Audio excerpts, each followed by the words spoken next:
Kwa hiyo ninataka tuangalie sifa 3 za mume na sifa 3 za mke.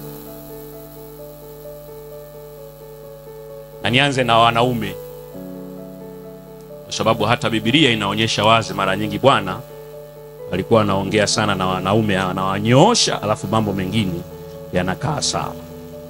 Wanaume, mko tayari? Kama huna hizi sifa, tafadhali naomba endelea kuja kanisani kumtafuta Bwana. Achana na mambo ya ndoa. Achana nayo, utajitafutia matatizo bila kujali una umri gani. Naomba kama hizi sifa hauna, brother, tafadhali kaa mbali na hizi shughuli. Sifa ya kwanza, ili mwanaume uwe mume, sifa ya kwanza, lazima uwe na uwezo wa kupenda. Uwe na uwezo wa kupenda. Upendo ni kutoa, sio kupokea. Pendo ni kutoa, sio kupokea. Kwa hiyo ili mwanaume awe na sifa ya kuwa mume, lazima awe na uwezo wa kutoa, sio uwezo wa kupokea. Kishakuwa mwanaume na una matarajio mke wako atakusaidia kufanya majukumu ambayo kimsingi ni ya kwako. Ukiwa mwanaume alafu unatarajia wakati mwingine vocha uombe kwa mchumba wako. Ukiwa mwanaume, ukiwa unatarajia mke wako akutie moyo, akufariji, akuombee, sema kuniombea. Ukiwa ni mwanaume lakini haujajitosheleza to the point ambayo unataka kupewa badala ya kutaka kutoa, umepoteza sifa ya kuwa mume. Hawezi kuwa mume unatia huruma kwa mwanamke wako, unalialia kwa mwanamke wako, anasema maisha ni magumu, na wewe unasema maisha ni magumu, hali ni mbaya, hali ni mbaya. Unatuaimisha. Shida zako peleka kwa Yesu. Shida za mkeo anakubebesha wewe. Yesu akasema, njooni kwangu mnitwike mizigo yenu. Mwanaume unapooa unasema hivi, baba niachie huyo binti kwangu anitwike fadhaa na mizigo yake, mzee pumzika. Ndio maana ya kuwa mume.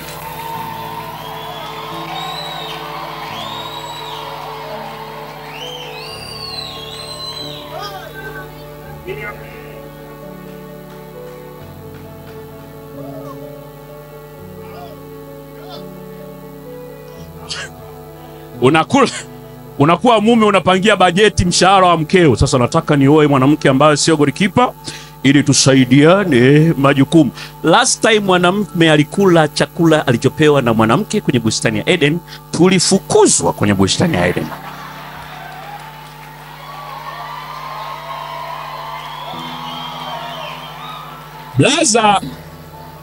Blaza, unataka kula mshahara wa mkeo, tutafukuzwa duniani.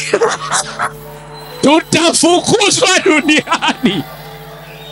You are repeating the same mistake the guy did. You can never eat your wife's money. Never.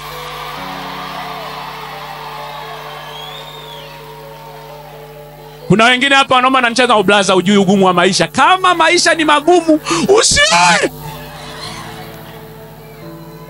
Na kuelewa maisha ni magumu, kufa nenda mbinguni. Wako wengi sana walikufa bila kuoa, wameketi mkono wa kuume, wametulia, hawana shida. Haiwezekani ukasema maisha ni magumu na unajiongezea ugumu wa maisha kwa kuchukua mtoto wa watu na aje kuzaa na watoto 3.5, maisha yawe magumu zaidi. Punguza shida, kufa nenda kwa baba. You can never be a husband wakati unaogopa maisha. man must be so tough. Unaamka asubuhi huna jero, unaambia mke wangu tulia, nakuja. Msosi tunakula. Tunakulaje? Tulia. Tulia. Tulia.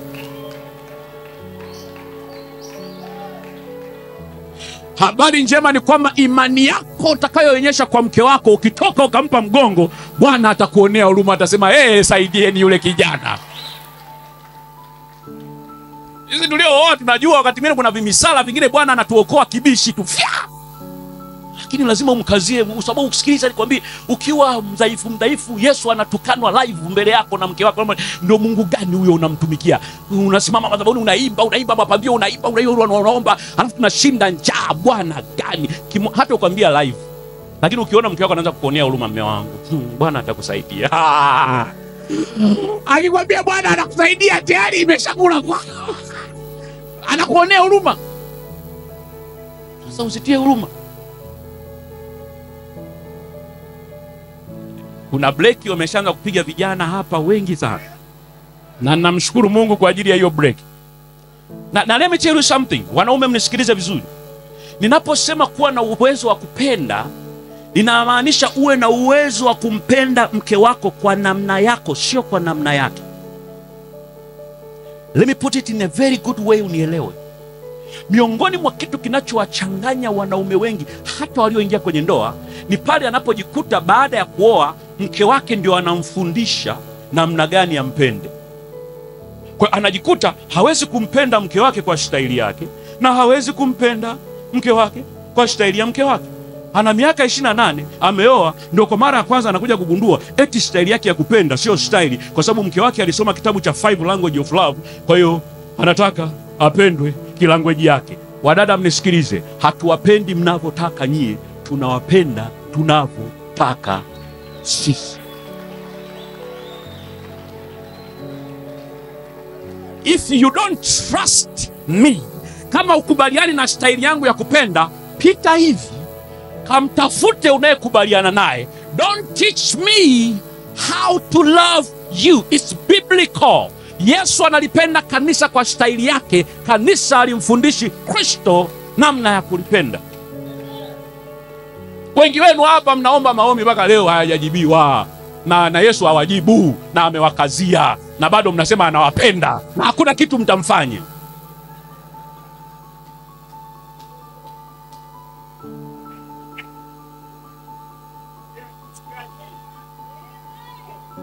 Hamna kitu utamfanya. Wanawake wengi siku hizi wanachanganyikiwa kwa sababu wadada wengi siku hizi wana staili yao. Anataka maua kidogo, abebishwe kidogo, apelekwe out kidogo,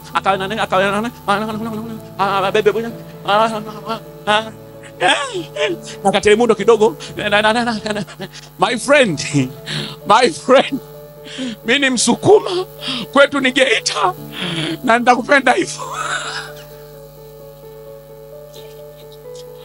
Wale wa Telemundo wamebarikiwa kitelemundo, mimi ndio nipo.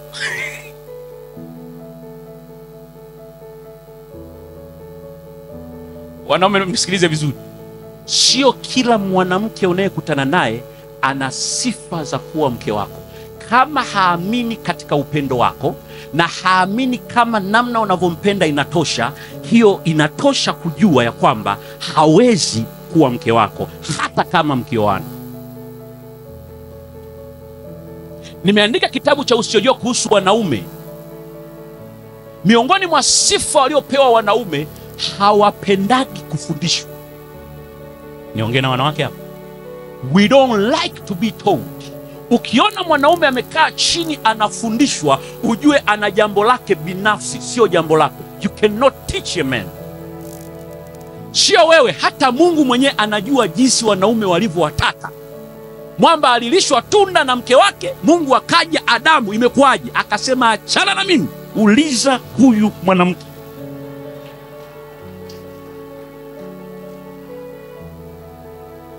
Na tena wewe ndio ulimleta, sikukuomba. Soma Biblia yako vizuri, ninakuhakikishia kama Mungu angekuwa anatumia wanawake, aisee Biblia ingekuwa ndogo sana. Wanawake walikuwa hawana shida. Akitokea na malaika anasema tu na iwe kama vile upendavyo. Wanaume walikuwa wanaaju na Mungu live. Wewe ni Mungu, mimi nani? Gideon wewe ni mkuu. Ambia tulia, mimi sio mkuu. Sio mkuu. Kama vipi hii ngozi ikae hapa, pawe pakavu, kwingine kuna umande. Naenda kulala, nitakuja kuangalia. Anaondoka.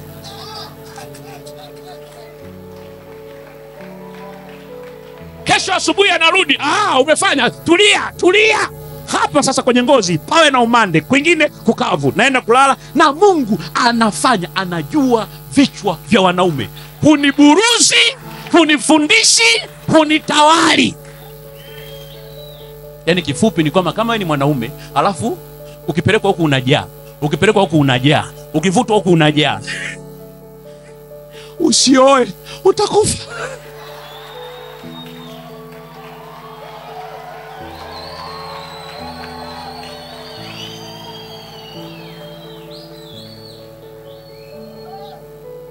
Kuna wakati mwingine binti anakwambia tuachane, unaambia tuachane. Kimoyo moyo unasema Mungu tusaidie tusiachane, lakini tuachane.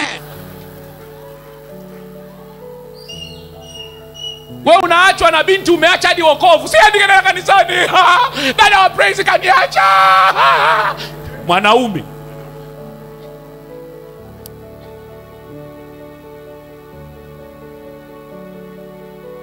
Wanaume nipungeni mikono. Mpo wengi. Ni hivi, kuna wadada kwa sababu ya lifestyle yao na standard ya maisha yao na gharama za nywele zao na gharama za viatu vyao na gharama za kucha zao na gharama ya sehemu wanayoishi, umeshapoteza sifa ya kuwa mume wake. Usifosi. Yaani mimi nakupenda, yani I love you so much. Onyesha basi. Yaani siwezi kuonyesha. We upendo unaonyeshwa. Usitoe pipi wakati mwanamke ana uwezo wa kujinunulia gari na ukasema ataamini unampenda. Anakuzuga. Kama vipi? Tulia kwanza, katafute pesa. Jenga maisha, ndio kamfuate. Atachukuliwa na wengine, haina shida, mwacha aende. Mwingine mzuri anakuja. Usifosi. Utaongea sauti ya pili kwa mke wako. Si unajua mwanamke akisha kuzidi uwezo lazima uongee sauti ya pili. Mume mke wangu. Habari. Utapiga soprano. Unaweza kuongea kwa bezi mwanamke. Yaani kuna jicho anakuangalia. Unajua wanawake waliokuzidi uwezo, kuna jicho anakuangalia hivi, wewe mwenyewe unaona. Kashaongea, hahitaji kuongea. Sifa ya pili, unataka kuwa mume, lazima uwe na uaminifu. Uaminifu.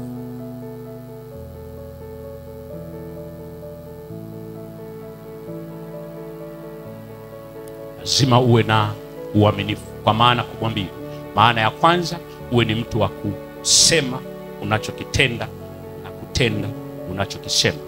Ndio yako iwe ndio na sio yako iwe sio. Ukikubaliana mnakutana saa 9 kamili, make sure saa 9 kamili you are there. Ukisema unamsaidia jambo, unamsaidia. Kama uwezi, unamwambia mtu siwezi. A man must be someone who keep his word. Unajua wanawake wanapenda sana uongo. Yaani kiukweli ukiwa mkweli huwezi kumpata. Sasa mpate kwa staili ya uongo, alafu uone atakavyokunyoosha.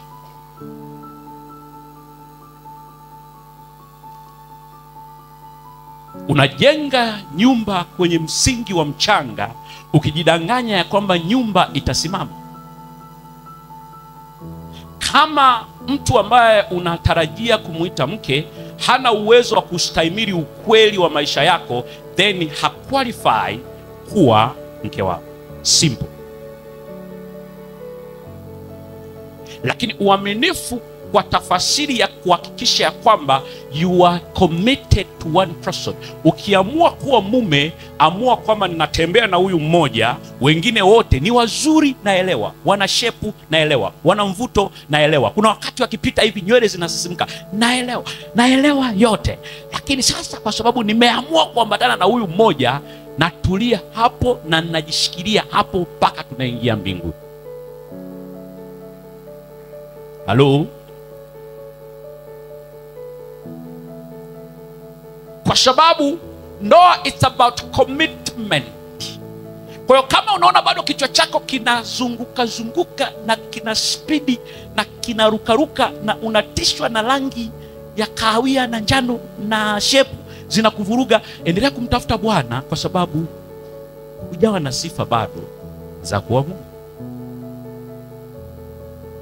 Na naomba nisisitize jambo moja: kuoa au kuwa na mke hakuondoi tamaa za mwili. Tamaa za mwili zinaondolewa msalabani na Yesu. Hakuna mwanamke aliyokuwa designed kupambana na tamaa zilizokushinda wewe. Haleluya.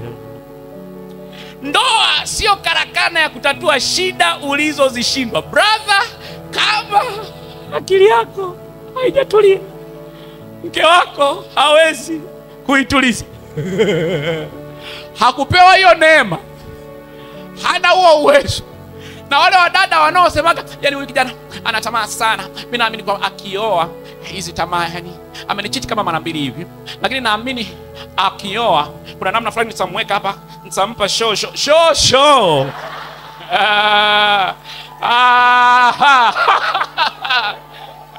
Kia kweli show.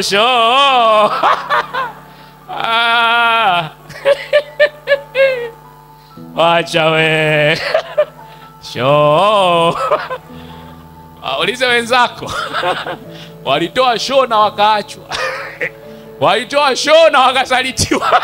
Walitoa show na wakuolewa. My friend, kaa kwa kutulia binti. Yani huyu kijana, yani kwa kweli tuna uchumba tu wa miezi 3, lakini ananiambia niende kwake. Yani nakwambia ameniambia yani bila kumuonyesha, yani bila kwenda kwake, yani hawezi kabisa. Nitamuuziaje mbuzi kwenye gunia?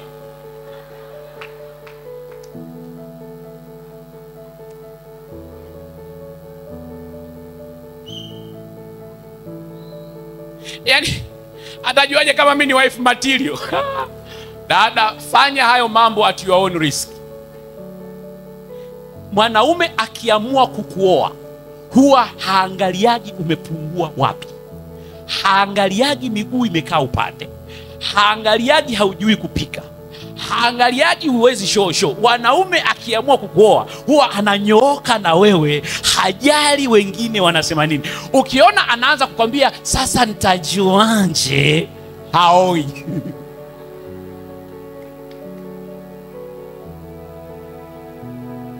Na mimi sija kukataza, fanya at your own risk. Lakini useme yani inabidi tu niende, nitamtuliza. Yani namwambia ndio hizi tamaa zake nitamtuliza. Wewe dada wewe. Kwa hiyo umeamua kujifanya assistant Jesus, eh? Wewe dada wewe. Umeamua kujifanya Holy Spirit Junior, eh? Kwamba tatizo Yesu limemshinda, tatizo Roho Mtakatifu limemshinda, wewe umejifanya kwamba ndio mwamba. Baada ya Yesu, Roho Mtakatifu ndio wewe pale chini, sio? Beba huo mzigo mama. Tutakuja kutibu majeraha baadaye kidogo. Na bahati mbaya siku hizi, hebu sema bahati mbaya, wadada siku hizi wao wenyewe wamesha paniki kwenye vichwa vyao. Yani akiwa na mchumba hivi, alafu mchumba hamgusi mambo ya kwenda nyumbani kwa kusafisha, hamgusi mambo ya shosho, binti anaanza hawa hana nguvu. Yani pastor sasa hivi kuwa mchungaji ni kipengele. Wadada siku hizi wanajiseti wenyewe.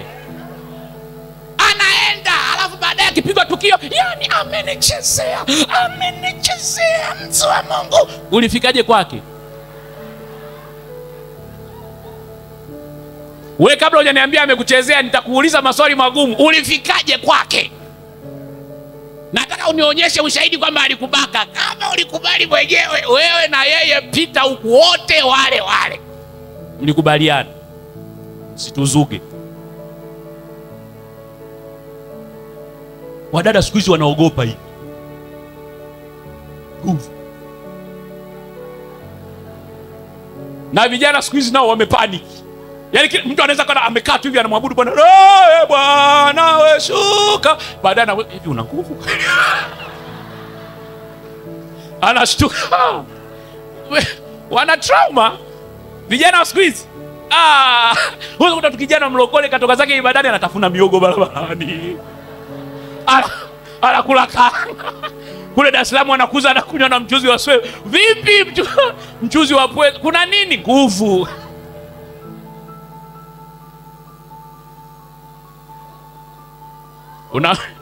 Unamuuliza hizo nguvu unajua hata maana yake? Hata sijui.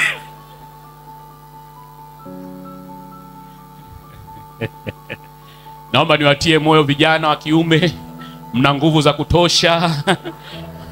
Msijali kabisa.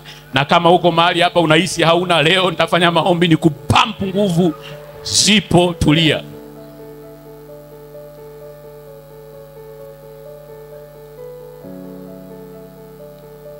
Sifa ya tatu. Nataka kuwa mume, sifa ya tatu. Lazima uwe na uwezo wa kumudu na kutatua mahitaji na changamoto za kiuchumi na za kihisia za kwako na za mke wako. Nataka kuwa mume, lazima uwe na uwezo wa kumudu mahitaji ya kiuchumi ya mke wako. Lazima uwe na uwezo wa kumudu mahitaji ya kihisia. Kuna mahitaji ya kiuchumi na mahitaji ya kihisia, na lazima uwe na uwezo wa kutatua changamoto za kiuchumi na changamoto za kihisia.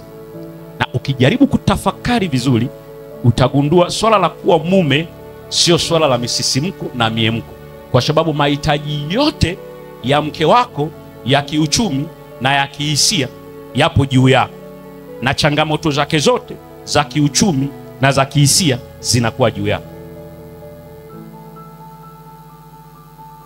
Kwa maana nyingine nyepesi ni kwamba mwanaume unatakiwa mke wako akikuletea mahitaji uwe na uwezo wa kuyatuliza, halafu akiwa na changamoto uwe na uwezo wa kuzituliza.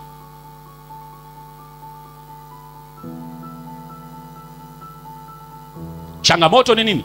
Changamoto ni pale ambapo unakuta mke wako ana maswali yanayohusiana na pesa, ana maswali yanayohusiana na uchumi, ana maswali yanayohusiana na mambo mbalimbali. You must handle it. At the same time ana mahitaji, lazima uwe na uwezo wa kuyani. Wangapi wanaume bado wana hamu ya kuwa waume? Idadi imepungua, idadi imepungua.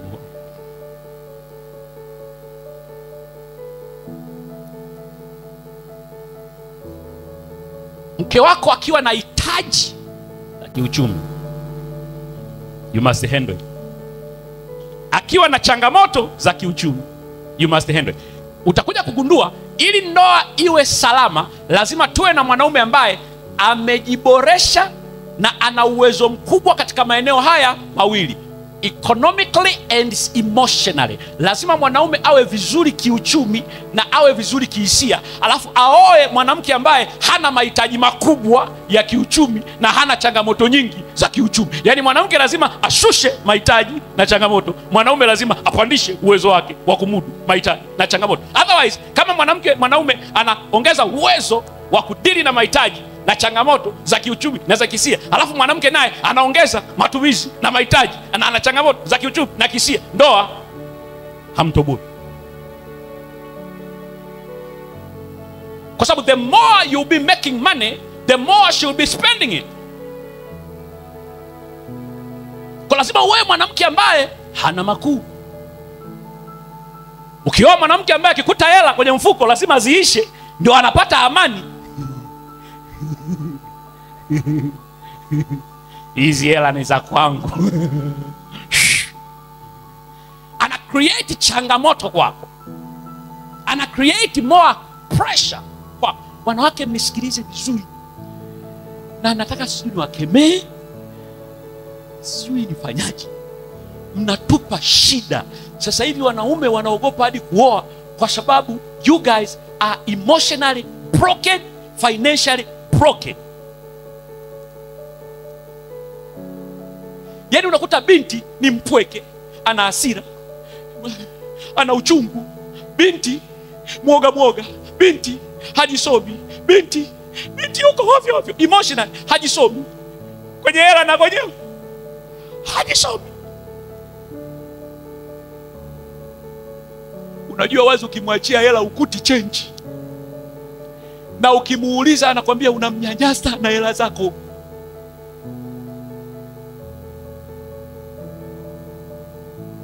Hello. Wanaume mnipungie mkono. Wanaume, kabla hujataka kuwa mume, hakikisha una mkakati na mpango wa namna gani unahudumia mke wako kwenye mahitaji ya kiuchumi. No excuse. Jambo la kwanza. Jambo la pili, kihisia lazima uwe vizuri. Kwa maana nyingine nyepesi, mwanaume ukijikuta we mwenyewe ndani mwako hujiamini, hujikubali, unaogopa, confidence yako ndogo, hasira, sijui una panic ovyo, mara unanuna, unazira, mara umemblock.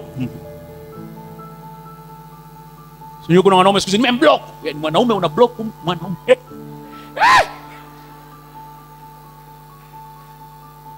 Mwanaume kakwazika. Mwanaume yani yuko very unstable. Naye anatafuta mwanamke wa kumtia moyo. Mtumishi wa Mungu, natafuta mwanamke ambaye atafanyika faraja kwangu.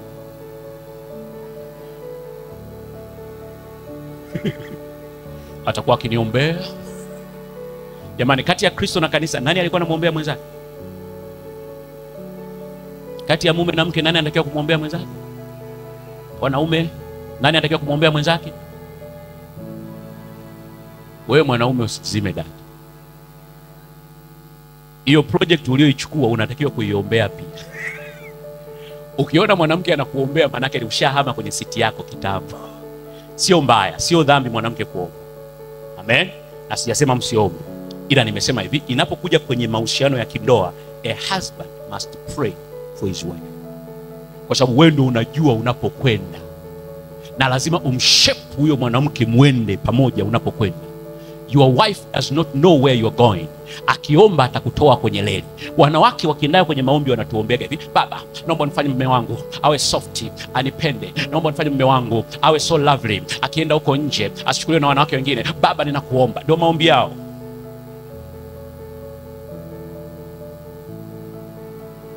Na muinua mbele zako Baba, mlinde dhidi ya uharibifu wa giza. Okay, sawa, ananilinda.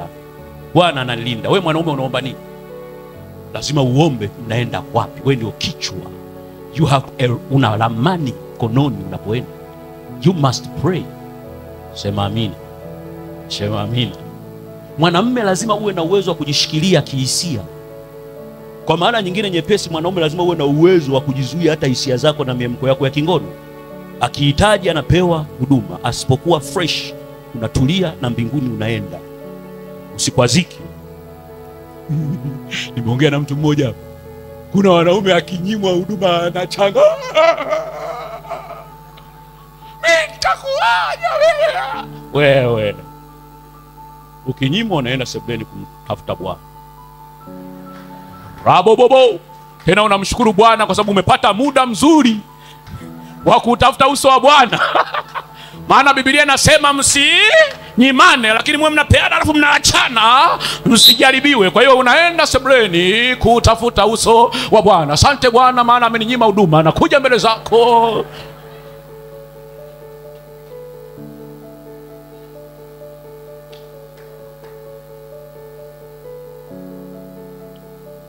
Ukiona unanyimwa huduma unazila, ujue tabu ni tabu. Haleluya. Haleluya.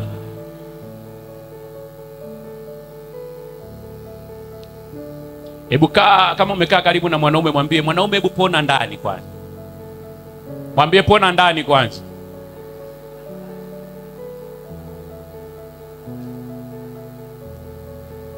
Upone.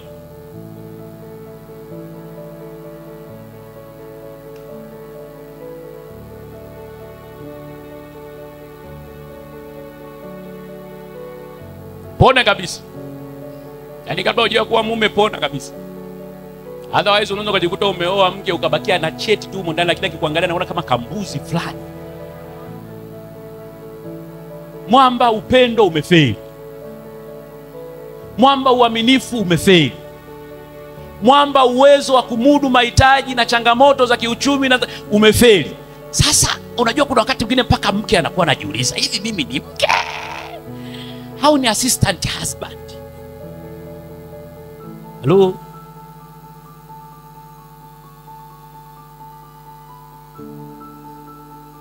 Natamani ni kusaidie mwanaume kujua ya kwamba kabla hujafanya maamuzi ya kuingia kwenye commitment ya kuwa mume, you must make sure hayo maeneo matatu you are so good at it.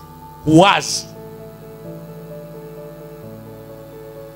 Kwa maana nyingine nyepesi ni kwamba inakupa nafasi leo ya kujijenga kiroho, ya kujijenga kihisia na kujijenga kiuchumi kabla hujajiona mwamba kutaka kumtoa mtoto wa watu kutoka kwa baba yake na kujifanya wewe ndio kubwa la maadui, kwamba unaweza kubeba mizigo ya baba wa huyo mtoto. Habari njema kwa kila mwanaume ambaye anakusudia kuwa mume ni kwamba pindi unapooa, baraka alizokusudiwa mke wako huwa zinahamishwa kwake, zinawekwa kwako. Kwa hiyo unakuwa na double blessing. Mungu anapitishia kwako zako na zake, na ndio maana Biblia inasema heri wawili kuliko mmoja, na apataye mke apata kitu chema, kwa sababu atakuwa amejipatia kibali kwa Bwana. It's because God will bless your wife through you. Hujanielewa? Ni kwamba Mungu yale mambo aliyoyakusudia yawe juu ya mkeo huwa anayaweka kwako. Kwa hiyo unakuwa na kafeva cha ziada. Mwanaume analejua hilo atatumia nguvu kubwa kumhudumia mke vizuri sana, kwa sababu anajua kwa kufanya hivyo Bwana atampendelea.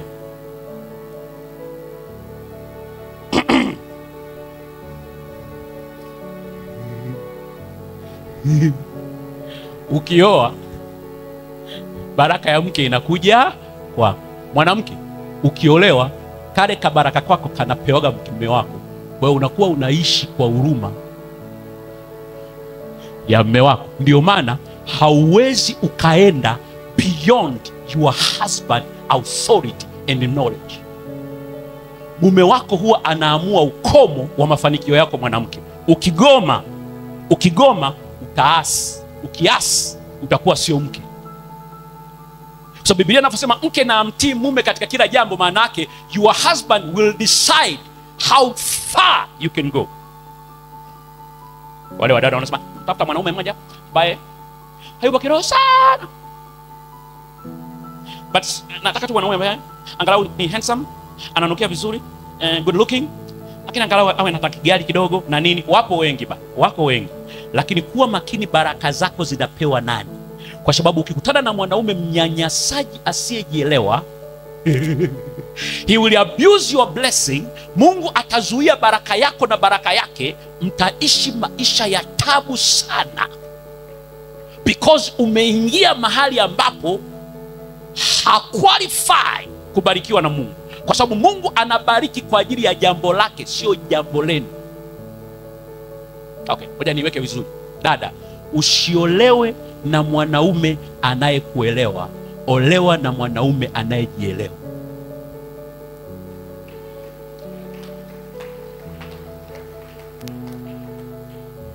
Usiolewe na mwanaume anayekuelewa, olewa na mwanaume anayejielewa.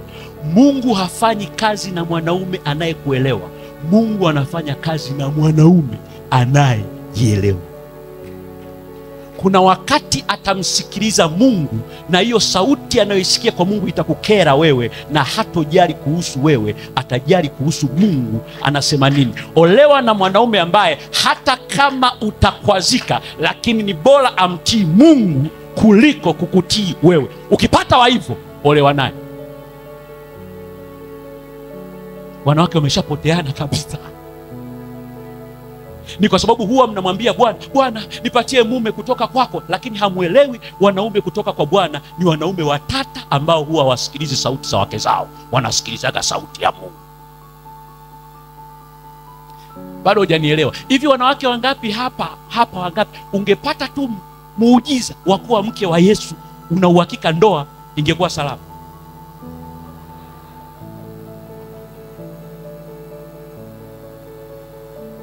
Yaani tu miraculously Bwana amekupendelea wewe ni mke wa Masihi. Yesu alitoka kwa Bwana, kutoka kwa Bwana. Kwa sauti alitoka kwa Bwana, kutoka kwa Bwana. Ni mume anayefaa au hafai? Anafaa. Mwamba alikuwa anaondokaga siku 40 hajulikani hayupo sure. Kaka zake milimani anakuja, mama watoto, uko poa? Niko poa. Sha Kapernaum. Mara sha naini. Mama watoto, uko vizuri? Jamaa hana mpango wa kujenga nyumba, alikuwa hana nyumba, hana kibanda, hana mpango wowote. Hata punda mwenyewe mwishoni aliazima. Wewe unahitaji mume anayefanya kazi TRA tu hapo. Wewe unahitaji mwanaume kutoka kwa Bwana. Nakwambia, wanaume kutoka kwa Bwana hawajuaji wanapokwenda wala walipotoka. Shwa kwa imani, kushoto geuka, mbele tembea.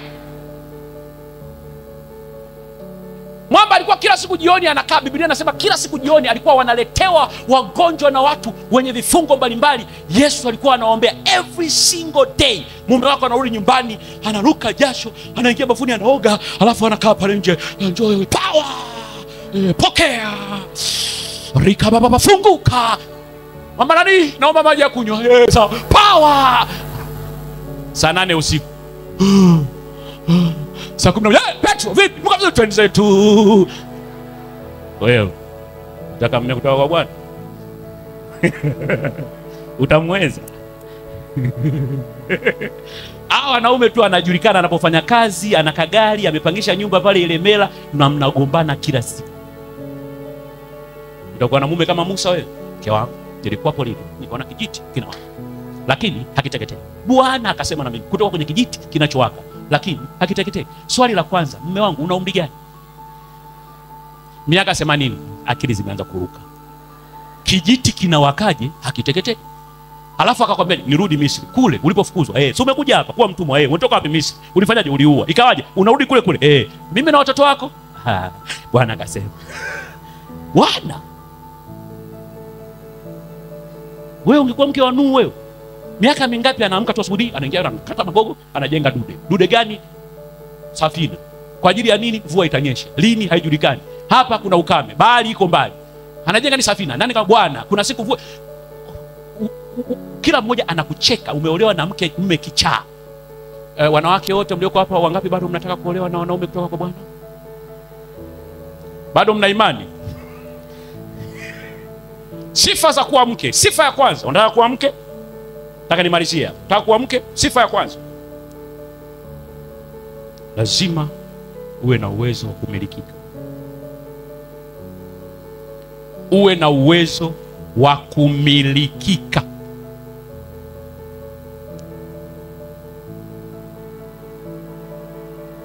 Kuwa mke tafasiri yake ni kwamba unatoka kwenye mamlaka ya baba na mama yako, ambapo ndipo kilikuwa kichwa kinacho-oversee maisha yako. Unaenda kumilikiwa kwenye new territory. 100% unamilikiwa kila kitu, mpaka wigi uliovaa, mpaka muda. Nikiongeaga hivi vitu ndio watu wanasema, yani huu ni mfumo dume kabisa. Naomba nikuhakikishie, ndoa ni mfumo dume clear. Ukipambana na hilo, you'll be in serious trouble. Kama una ugomvi na mfumo dume, achana na mambo ya kuolewa. Kwa sababu ukigombana na sisi wanaume, utaenda mbinguni, utamkuta Mungu na yeye ni mwanaume. Sijui utafanya nini.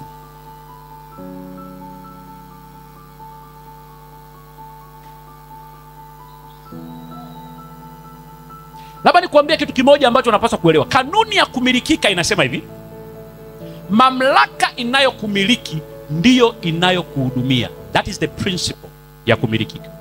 Kristo hawezi kukubariki na kukuhudumia kama hana uhakika anakumiliki.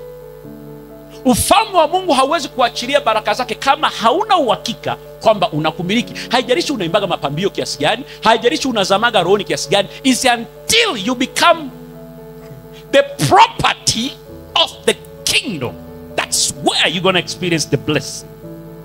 Haiwezekani ukawa unafanya kazi kwenye kampuni fulani ukalipwa na kampuni nyingine. That is totally wrong. Kampuni iliyokumiliki ndiyo inayokulipa. Tunaelewana tuelewani?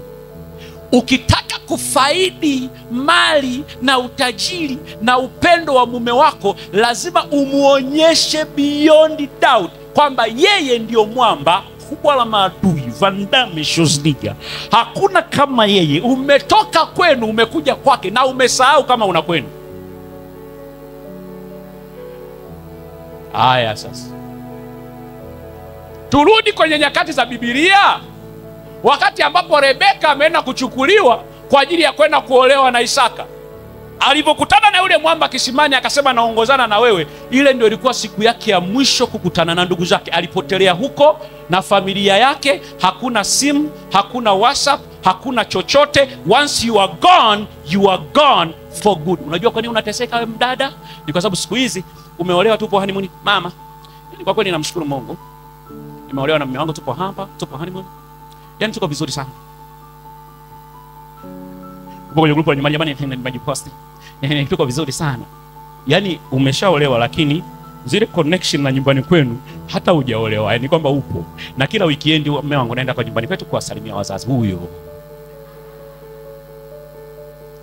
Hakuna ubaya wala sio dhambi wala hakuna shida, lakini nani anakumiliki? Mume wako ana feel kwamba wewe ni upo chini ya miliki yake, au ni mtu fulani hivi ambaye ni kama unajimiliki mwenyewe hivi. Huwa nauliza wanawake, of course sijanginyia kwa sababu hamjaolewa hapa sijui, lakini huwa nauliza wanawake wengi ambao wameshaolewa. Kwa mfano umeajiriwa, unafanya kazi kwenye kampuni fulani, alafu simu ya bosi inaita na mume wako inaita na wote wanakuhitaji at the same time. Utaenda kwenye simu ya nani? Wadada. Bosi anapiga na mume anapiga. Kila mmoja anakwambia na kuhitaji sasa hivi. Kiroho safi, unaenda kwa bosi au kwa mume wako? Kwa sauti, kati ya bosi na mume nani anakumiliki? Mume.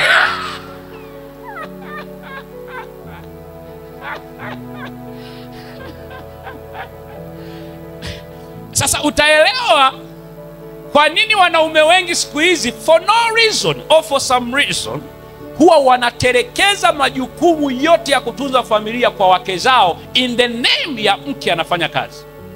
Si kwa sababu wanawaonea wanawake zao, hapana. Ni kwa sababu deep inside mume ana feel huyu mwanamke si miliki. Huyu mwanamke anamilikiwa na bosi, ila mimi ndio namiliki cheti cha ndoa. Na mwanaume, nataka nikuonye, usisubutu kuingia kwenye mtego wa kuruhusu mke wako atumie mshahara wake kukulisha wewe na watoto wako in the name ya kwamba haufeel kwamba unamiliki. Kama umemruhusu akafanye kazi, mruhusu kiroho safi, na bado simamia show hapo nyumbani kwa usalama wako. Kwa sababu ukiruhusu mke wako ahudumie familia, unajiharibu wewe kisaikolojia na kiroho, unamharibu yeye kisaikolojia na kiroho, unaharibu na watoto wako kisaikolojia na kiroho. Mtoto yote aliyekuwa akiona mama yake anahudumia familia, kama ni mtoto wa kiume, hataona shida kuhudumiwa na mke wake au mwanamke. Tunazalisha kizazi cha kina Mario, vijana ambao hawaoni shida kula hela za wanawake, kwa sababu alimuona mama anahudumia familia katika jina la kufanya kazi. Na tuna wadada siku hizi wengi ambao kwa sababu aliona mama anafanya kazi na anahudumia familia, haoni shida kuolewa na mwanaume wa hovyo asiye mbele wala nyuma na kumpatia mtaji. Hapo amejitahidi sana na anampa na mahali akamtolee amuoe na anajiita ni mke, na haoni shida. Superwoman. Mama yangu alikuwa superwoman na mimi superwoman square. Kwa hiyo tuna kizazi cha superwoman, na leo ni tarehe 8 mwezi wa 8, superwoman. Wenzetu superwoman huko Ulaya umewafanya ndoa zimepoteza ladha kabisa.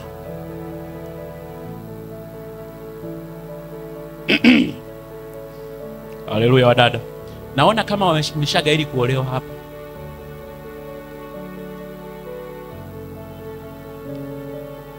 Mdada nisikilize. Kama hupo tayari kumilikiwa na huyo mwamba, usiolewe naye.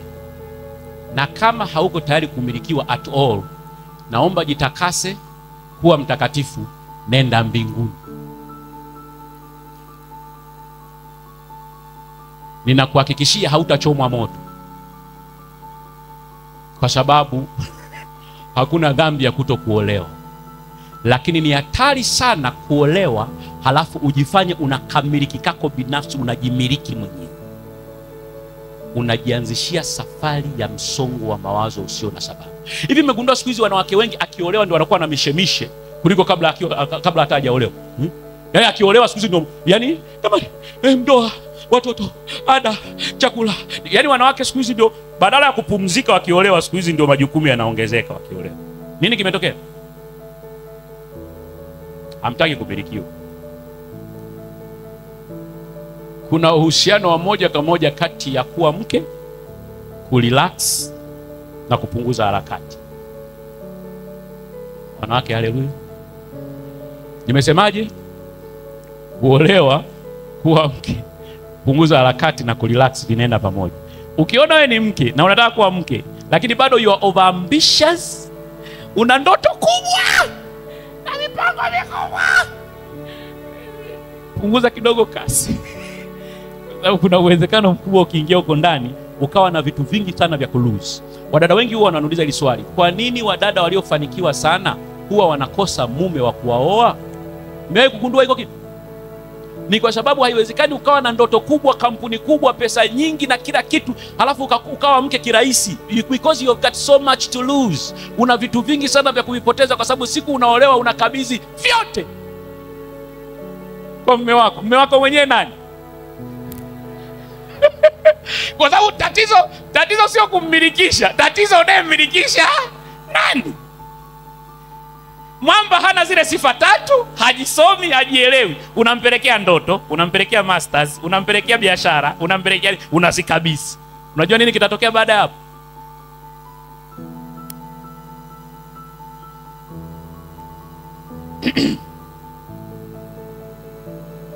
Hello. Sifa ya pili, unataka kuwa mke, lazima uwe na uwezo wa kutawalika. Hapa ni ugomvi mwingine. Yaani unajua kutawalika ni unyanyasaji. Yaani kabisa ni unyanyasaji. Hilo neno tu kutawalika ni adhabu tulipewa kwenye bustani ya Eden. Kwa hiyo sikiliza. Kila kiumbe kilicho juu ya uso wa dunia, ili kiweze kuenenda kwa nidhamu, lazima kiwe na mamlaka inachokitawala. In fact, wewe mwanamke, kama unaolewa na mwanaume ambaye hana mamlaka yoyote anayoiogopa, hamuogopi Mungu, hamuogopi pasta, hamuogopi baba, hamuogopi yoyote, yani kimsingi ni mumeo lakini hatishu na yoyote, usikubali kuolewa na hiko kiumbe, kwa sababu kiumbe chochote ambacho hakina mamlaka inachokiogopa is one of the unstable creature on planet Earth. Kwa hiyo dhana ya kutawaliwa ni dhana ya kawaida, isipokuwa kwa sababu ya sarakasi na mambo mengi ya ajabu tunaogopa sana kutawalika. Lakini ukweli ni kwamba even mimi nina utawala unaonitawala. Kila mwanadamu ana utawala unaomtawala. Na ukikutana na mtu anayekutawala vema, kutawaliwa ni raha sana, kwa sababu mara nyingi utawala huwa una take care na una take risk zetu.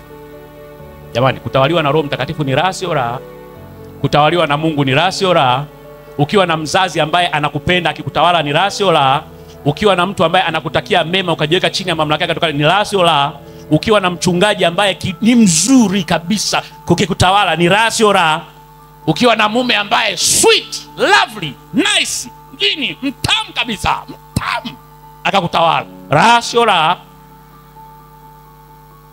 Kutawaliwa sio shida. Shida yenu ni kwamba mnachaguaga wanaume ambao hawajisomi, hawajielewi, kiroho zero, kihisia zero, kiuchumi zero, akili zero, maono zero, zero. Alafu unakaa kimtego. If you cannot trust him, do not marry. Wadada, hebu niangalie vizuri. Usiolewe na mwanaume unayempenda tu, olewa na mwanaume unayemwamini. pia. Love is not enough. You can love him, but you might not trust him. Kwani si tunajuaga upendo unadondokea kwa mtu yoyote, si ndio? Unakuta na kijana crush. Yaani yule kaka, jamani, kaka mwenyewe mvuta bangi, ndio unakuja kugundua baadaye kidogo. Sasa unafanyaje? Halo? Unaolewa kwa sababu unampenda? Tumia akili yako ipasavyo. Kama huwezi kumwamini, usiolewe naye. Kitu ambacho kinanistaajabisha kuhusu wadada wengi ni pale unapokubali kuolewa alafu unasema hivi, kuna vitu vingine siwezi kumwamini. If you did not trust him, kwa nini uliolewa naye? Halo? Kwenye kingdom of God, unapokuwa mke, maana yake mume wako akikwambia nyuma geuka, unageuka. Mbele tembea, unatembea. Sasa akikwambia nyuma geuka, anakupeleka motoni au mbinguni, ndio uchague. Haleluya. Wakati mwingine ni bora ukutane na muinjilisti mmoja yupo kiroho ambaye anakuhakikishia usalama wako wa safari, kuliko kuwa na sharobaro mmoja ambaye yuko romantic ambaye atakupeleka kuzimu.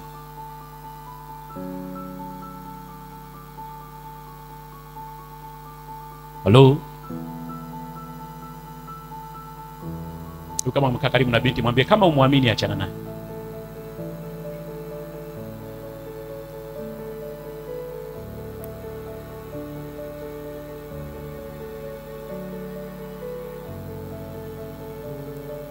Mmecheka kwa sababu mnajielewaga mnapojitoaga muhanga. Yaani huyu kaka simwamini, lakini nitamuingiza kwenye maombi, nitamuinua. Mtumishi wa Mungu, tupo kwenye maombi ya siku 8, nimemuinua mbele za Bwana, Bwana amfinyange. Yaani Bwana akumfinyanga huko kote, anakusikiliza wewe na maombi yako, amfinyange kwa ajili ya shughuli zako binafsi. Kama Bwana ameamua huyo jamaa awe kwa ajili ya siku za ubaya. Biblia inasema hata wabaya waliachwa kwa ajili ya siku ya Kwa hiyo unaweza kuingia kwa mwanaume ambaye kiukweli Mungu amemwacha kwa ajili ya shughuli za ubaya. Yaani yeye anasubiria kwa ajili ya matukio ya ajabu ndio mume wako. Na unashangaa unaombea mume aache bia aachi. Unaombea aache wanawake aachi. Unaombea aache undi. Kumbe Bwana amemuhifadhi kwa ajili ya siku ya ubaya.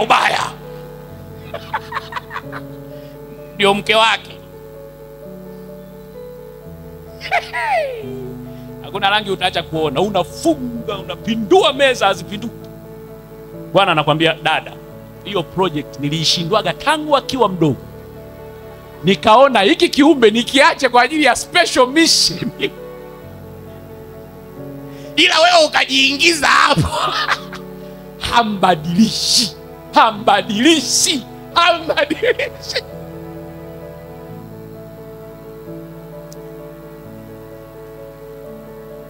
Wadada, mnanielewa vizuri? Mnanielewa vizuri? Hebu imagine huyo kijana unayepambana naye kwenye maombi ya kumfix. Wazazi wake walishindwa kumfix. Serikali imeshindwa kumfix. Walimu walishindwa kumfix. Mungu alishindwa kumfix. Yesu alishindwa kumfix. Malaika alishindwa kumfix. Shetani kashindwa kumfix. Pepo wachafu wameshindwa kumfix. Wewe nitamfix kwenye maombi. Unaenda kumuomba Mungu gani? Mungu huyo kamwacha mpaka umekutana naye jamaa hajafiksiwa. Unajifanya umeingia kwenye ubia na Mungu kumtengeneza kijana. Wacha Yesu msaidizi. Una neema ya kutengeneza mambo yaliyowashinda wengine. Maisha yenyewe haya hayaeleweki, umebeba na mzigo usioeleweka tena. Hivi ujionee huruma.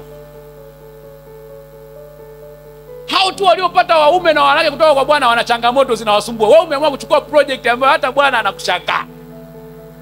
Wewe dada, wewe utaweza kweli?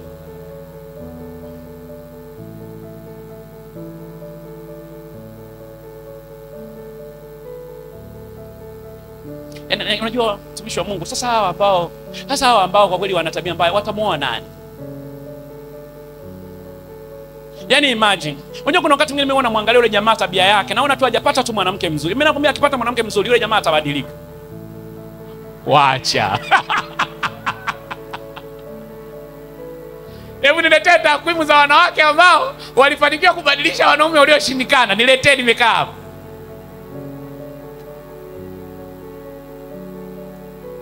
Namuonea huruma. Ila ni kwa bahati mbaya, nikwambie kitu. Nilisema mwanzo, huwa tuna attract who we are. Kwa hiyo unaweza ukajitia moyo, ni roho ya Bwana ananiambia, unajua namuonea huruma, kumbe nika kidonda chako ndani kanavuta mgonjwa mwenzako. Halo. Wakati mwingine mimi nakuwa ofisini, watu wanakuja kwenye counseling, anakwambia yani huyo mume wangu kama kichaa, yani hajielewi, hafanyaje. Unamuuliza swali, ulikutana na wapi na kichaa? Sababu vichaa wanakuwa jalalani, ulikuwa unafanya nini? Kwa sababu kama mwanaume ni kichaa na wewe ndio amekuoa, where did you guys meet? Ulienda jalalani kufanyaje dada? Nilikuwa napita pita na wewe kichaa mwingine. Vichaa hao ni kwamba tu wewe kichaa chako ukioni una kiproject kwa mwenzako. Na wakati mwingine kabisa wewe unakuta dada anapesa, mtumishi wa Mungu, mimi nataka kumleta mume wangu hapo kwenye counseling. Nini? Yaani mimi sina matatizo kabisa. Huyu mwanaume ana matatizo sana. Mimi sina matatizo. Unamwambia hebu njoo kwanza wewe tuongee tuone. Huna kweli? Akija yeye ni mgonjwa kuliko mume wako. Hello. Sifa ya mwisho tumalizie. Ili uwe mke lazima uwe dhaifu kuliko mume wako. Hapo sasa. Danda, hapa ndo Sterling ameuawa kabisa, movie imeisha.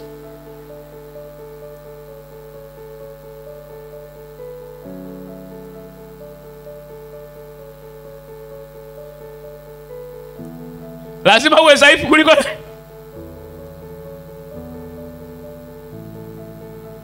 Yaani tusimungunye maneno. Kuna raha yake ukiolewa na mume ambaye kakuzidi akili, kakuzidi hela, kakuzidi upako, kakuzidi neno, kakuzidi maombi, kakuzidi hekima, kakuzidi ufundi, kakuzidi udu, yaani kakuzidi zidi tu. Kuna ka stress fulani mwanamke unakipata pale unapokuwa na mume ambaye umemzidi akili, umemzidi connection, umemzidi upako, umemzidi neno, umemzidi maombi, wakati mwingine hata dhambi umemzidi.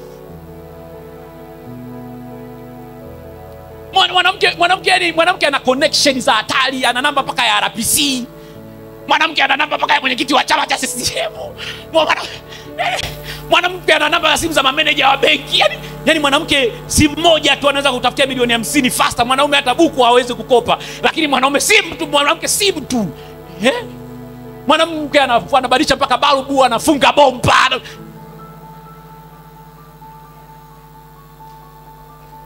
Mwanamke anajua aina zote za magari. Mwanamke anajua timu ya Yanga na ya Simba. Anajua ligi ya Uingereza, anajua IPL. Mke huyo.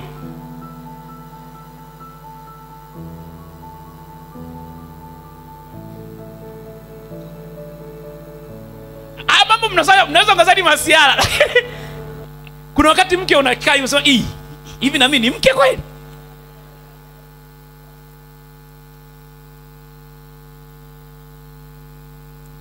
Sasa kuna wakati unawezekana kabisa ukajikuta mwanamke umemzidi uwezo mume wako. Inatokea. Nini ufanye? Mambo mawili unatakiwa kuyafanya. Jambo la kwanza, uwezo wako wote ulionao, wote utumie kuanzia getini kwenda huko nje. Yaani ukienda kule nje wanyooshe. Wewe una masters, wanyooshe. Una upako, wanyooshe. Yaani ukienda kule nje unakuwa wewe the best MD, the best manager, the best everything.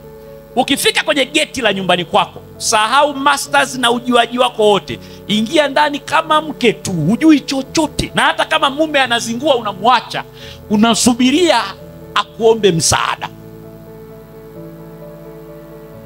Nimeshakuchanganya. Sasa mtumishi, kama mimi naona kama mume wangu anaharibu jambo, na mimi najua anaharibu, kwani siwezi nikarukia? Rukia mama. Rukia. Si unajifanya mama ushauri? Rukia. Utashangaa mume wako anapambanaga na ushauri wako tu. Yaani watu wengine wote wakimshauri fresh, wewe sasa haina shida. Na kukatalia kwa sababu ni wewe umesema.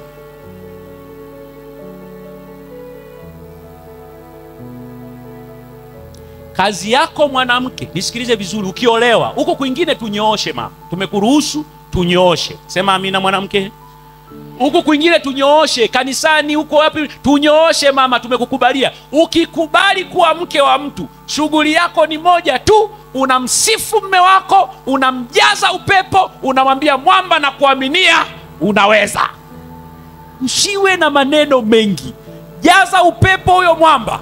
Wewe ndio bwana wa mabwana, wewe ndio Van Damme, wewe ndio Schwarzenegger wangu. Yani mimi siwezi chochote bila wewe. Yani mimi nakwambia wewe jaza upepo. Mwanaume akijazwa upepo huwa ni kama Bwana wa mbinguni anavyoshukaga akisifiwa. Tunasemaga Bwana akisifiwa anashuka, na wanaume tukisifiwaga huwa tunashuka.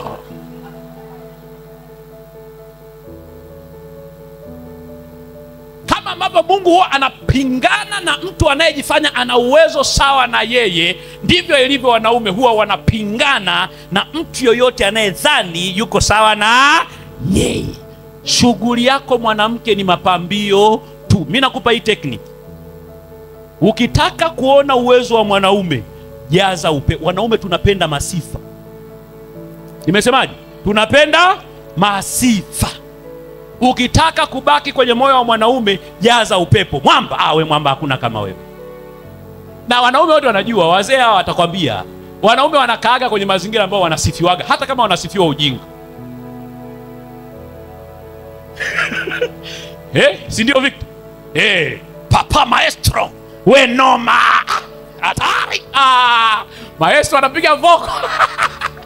Alafu tujacheza ile style ya hivi. Alishtua pasta. Ile style ilishaisha na mimi nikasema hii Mwanza lazima niende nikacheze hii style kidogo. Uchezeshe brother, uchezeshe. Wewe hatari sana. Piga makofi kwa ajili ya maestro. Jaza upepo. Jaza upepo.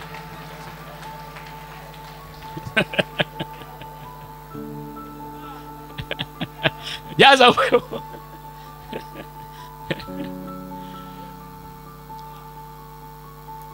Uwezo wako mwanamke uliopewa na Mungu haukuwa designed kutumiwa kwa mume wako. Ulikuwa designed kutumiwa kwenye maeneo mengine. Mume wako atakupa ruhusa ya kuutumia uwezo ule yeye mwenyewe. Usiingilie. Kwa hiyo, ukitaka kuishi maisha mazuri sana kwenye ndoa yako mwanamke, kuwa mnyenyekevu. Jitenganishe kati ya ujuzi wako na uwezo wako na nafasi yako ya kama mke. You will thank me later. Sisemi kwamba uwe mjinga, lakini kama mumeo hajakwambia umsaidie, kama mume wako hajakuomba ushauri, shut up. Bahati mbaya wanawake mkishakuwa na uwezo mkubwa, patience inapotea, uvumilivu unapungua, unataka kufanya mambo haraka yaende unavyotaka, na kama huna uvumilivu, you can never be a good wife. Kama ambavyo Mungu atumpangiagi yafanye wakati gani na kwa utaratibu gani, never try kumpangia mume wako afanye mambo kwa staili gani. Utapata tabu sana. Kwa kusema hivyo, kama wewe mwanamke ni mwoga wa maisha sana na una haraka sana na una ndoto kubwa sana, tafakari unaolewa na nani, na Bwana atakusaidia sana. Amen. Kama nimalizie kwa kuuliza swali, katika hizi sifa zote ni nani anadhani kwamba anastahili kupewa mwenzi na Bwana? Yani ana hizi sifa tatu, mwanaume ana sifa tatu na mwanamke ana sifa tatu. Bwana akishuka hapa unasema na qualify kuwa mume au kuwa mke, nina ujasiri. Let me see your hand. Pastor, unaona mikono imepungua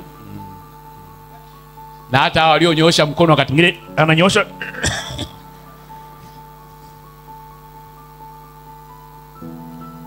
Usipokuwa na hizi sifa tatu, nimalizie. Moja, shauku yako ya kuoa au kuolewa itakuponza. Usipokuwa na hizi sifa tatu, shauku yako ya kuolewa au kuoa itakuponza. Kwa hiyo punguza shauku ya kuoa au kuolewa kama kuna hizi sifa tatu.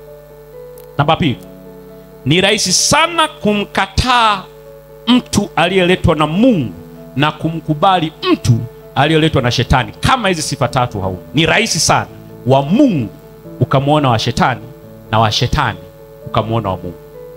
Very automatic utamkataa. Namba tatu, hata ikitokea umempata aliye sahihi, uwezekano wa kumharibu au kuharibiana unakuwa ni mkubwa sana. Kwa maana nyingine, hata kama Mungu akikurehemu akakupatia aliye sahihi sana, ukikosa hizi sifa tatu, we mwanaume utamkorapti mke wako, atakosa zile sifa tatu, na we mwanamke utamkorapti mme wako, atakosa zile sifa tatu, halafu mtabaki mnasigana. So badala ya kuomba sana, wito wangu, jijenge sana utu wako wa ndani.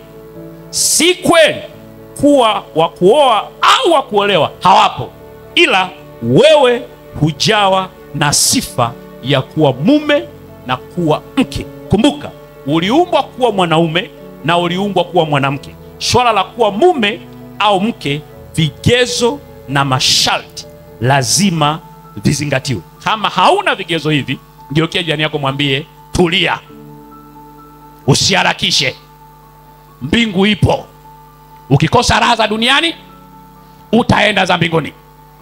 Tutafurahi na Bwana milele yote. Amina.